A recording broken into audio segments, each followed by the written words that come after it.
Guardate che bella panorama per il matrimonio oggi. Questo è un matrimonio? Questo è il matrimonio stasera qua. Poi che sposo sieda su elefante o un cavallo. Sì. Poi i camelli, cavalli, le persone, amici con i bel vestiti, musicatori, banda.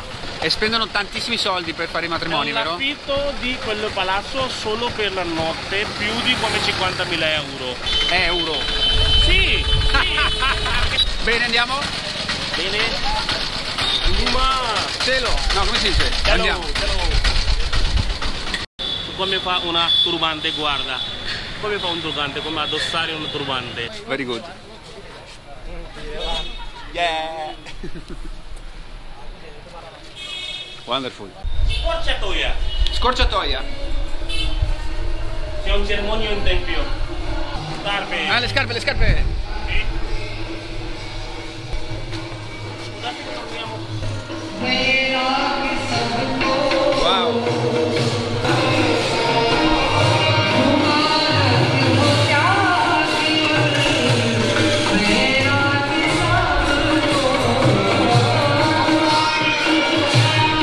Che stanno facendo? Oggi è compleanno di qualcuno. Perché quello balloni. Questo è un compleanno? Sì. Poi stasera una cena.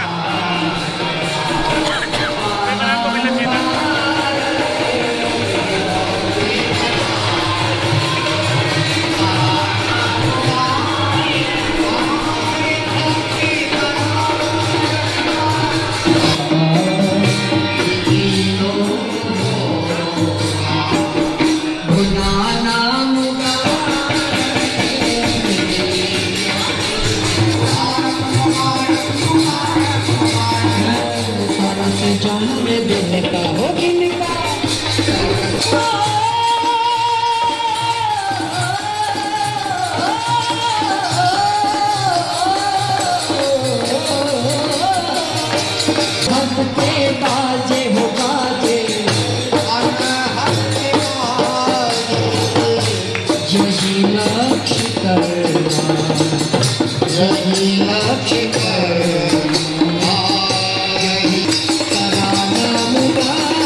Adesso c'è l'offerta per il tempio, per serve in tempio, e chiuso c'è una tenda, perché davanti al popolo loro non fanno vedere, perché loro offrono è un tipo cibi o qualche bibita a Dio.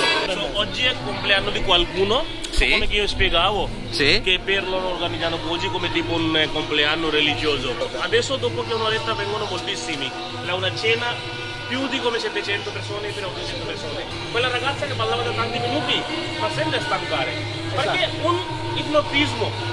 E loro ballano per la divinità che sta in fronte, no? Sì, in fronte di Krishna. Krishna. E quindi lei praticamente balla quasi entrando in trance. Sì, sì, sì. E in quel momento la sua presenza è solamente per Krishna. Sì, sì. Adesso sta ballando perché lei pensa che io sono solo con Krishna. Fantastico. Gli strumenti cosa c'è? L'armonium? Armonium, tamburo, sì, e poi c'è una giangira che ha due pezzini di metallo, e poi quelli piccoli come che dico campanelli. Sì. E può ballare chiunque o solo le donne? No, tu puoi ballare. Ah, però io devo entrare comunque in Krishna. Non è problema. Forse è un problema. Nessun problema.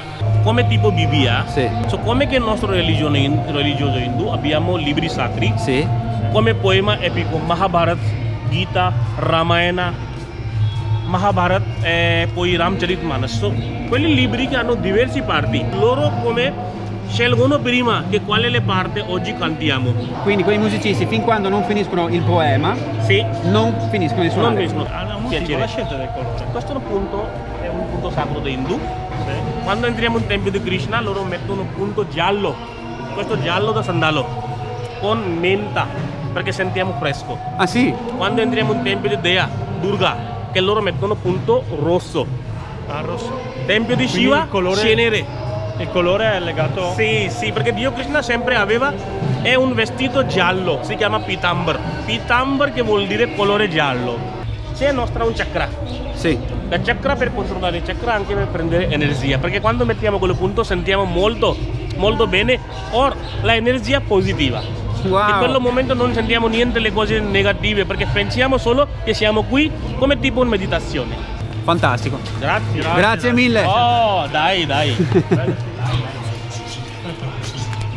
Wow.